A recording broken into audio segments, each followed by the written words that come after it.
बिस्मिल्लाहिर्रहमानिर्रहीम। Dear students, आज के लेक्चर में हम अंपायर्स की ड्यूटीज़ के हवाले से डिस्कस करेंगे। तो हॉकी के खेल में 2 अंपायर्स होते हैं, उनकी डिफरेंट ड्यूटीज़ होती हैं। तो उसके हवाले से आपको मैं थोड़ा सा आपकी आगाही जो है वो करना चाहूँगा, आपको आगाह करना चाहूँगा। नंबर 1 है जी कि मुकाबला कराने के लिए 2 अंपायर्स होंगे, यानी जब भी कोई कंपटीशन हॉकी का मैच होगा तो उसमें 2 अंपायर जो है वो हुआ करेंगे। हर अंपायर ग्राउंड के आधे हिस्से और गोल पोस्ट से बाईं तरफ वाली साइड लाइन की निगरानी करेगा। मीन्स के 2 अंपायर जो होंगे वो अपने अपने आधे हिस्से के निगरान होंगे, अपने अपने आधे हिस्से के निगरान होंगे। मीन्स हाफ एरिया जो है वो एक अंपायर कंट्रोल करेगा, दूसरा जो है वो दूसरा हाफ एरिया जो है वो दूसरा अंपायर जो है वो उसकी निगरानी में होगा।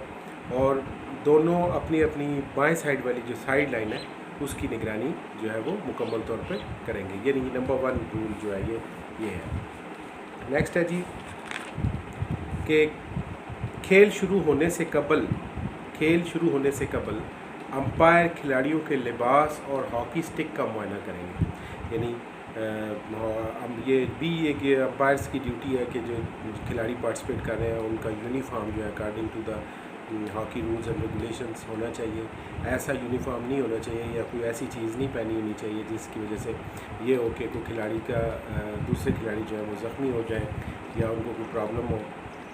प्लस ये है कि हॉकी स्टिक जो है वो according to the rule and regulation होनी चाहिए। उसका यानी वो एक उसका वेट, उसका हॉकी का लेंथ हॉकी की होगी, उसकी हॉकी का स्टैंडर्ड जो है वो बिल्कुल उसकी लेंथ हर चीज़ जो है वो स्टैंडर्डाइज होनी चाहिए।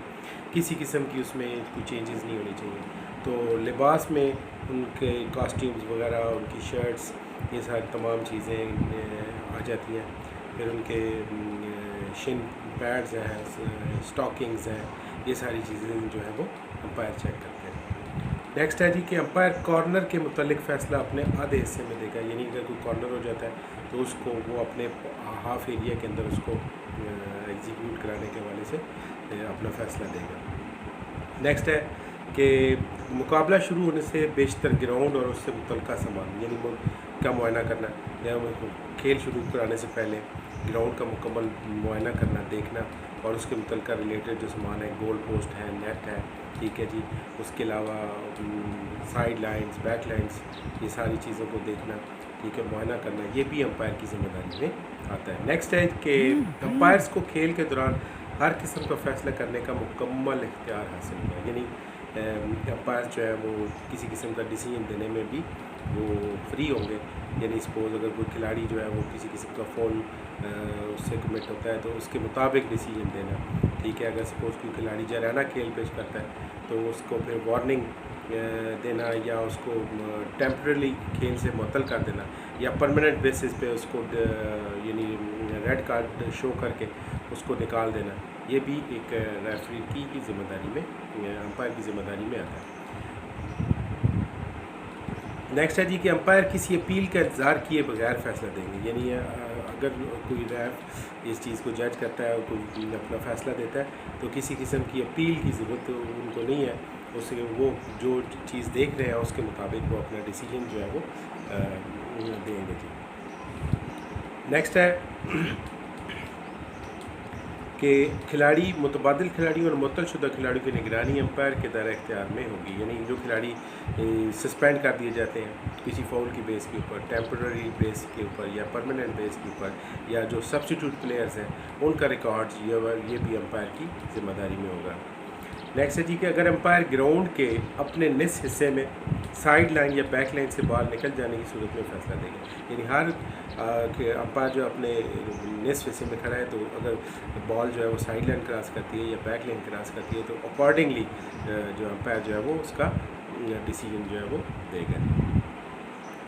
नेक्स्ट है कि अगर अंपायर ग्राउंड के अपने निस हिस्से में penalty corner, penalty stroke, free hit देने और गोल का फ़ैसला करने का ज़िम्मेदार होगा। यानी कि अगर कॉर्नर होता है, पेनल्टी कॉर्नर है, कोई फ्री हिट है, ठीक है, उसका वो अपने निस हिस्से में डिसीजन कर सकता है। अंपायर का फ़ैसला जो है वो हतमी होगा जी।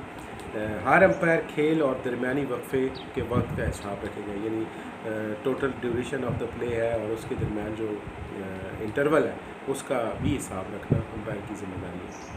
हर अंपायर किसी खिलाड़ी को तंबीह करने, ग्राउंड से बाहर निकलने और गोल स्कोर का तहरीरी तौर पर अपने पास रिकॉर्ड करेगा। यानी अगर किसी को वो तंबीह करता है, यानी उसको ग्रीन कार्ड शो करता है या उसको रेड कार्ड देता है या उसको परमानेंटली डिसक्वालीफाई करता है तो रेड कार्ड करेगा, या पेल कार्ड जो है पीला कार्ड शो करता है फॉर द उसको 5 मिनट्स के लिए जो है वो खेल से बाहर करने का, तो उसका रिकॉर्ड भी जो है वो अंपायर अपने पास मुकम्मल रखेगा। टीम के अतराफ़ बदलने पर अंपायर अपने उसी हिस्से में रहेंगे, यानी अगर दोनों टीमें हाफ के बाद जो है अपने क्वार्टर ख़त्म होने के बाद डीसी अपनी प्लेसेस जो है वो चेंज करते हैं, तो लेकिन ये जो अंपायर है वो अपने अपने ही जगह पे रहेंगे, उसी के मुताबिक अपनी गेम जो है वो कराएंगे।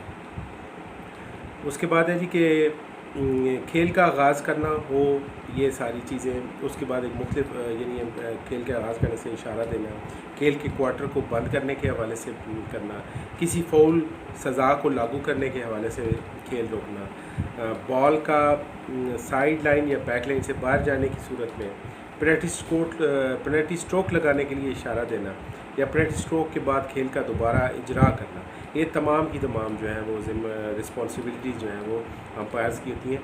तो ये था जी आज का हमारा लेक्चर, जिसमें हमने ड्यूटीज़ ऑफ अंपायर्स जो है वो डिस्कस की हैं, इसकी एक्सप्लेनेशन भी की है, तो काइंडली आप इसको नोट कर लें। Thank you.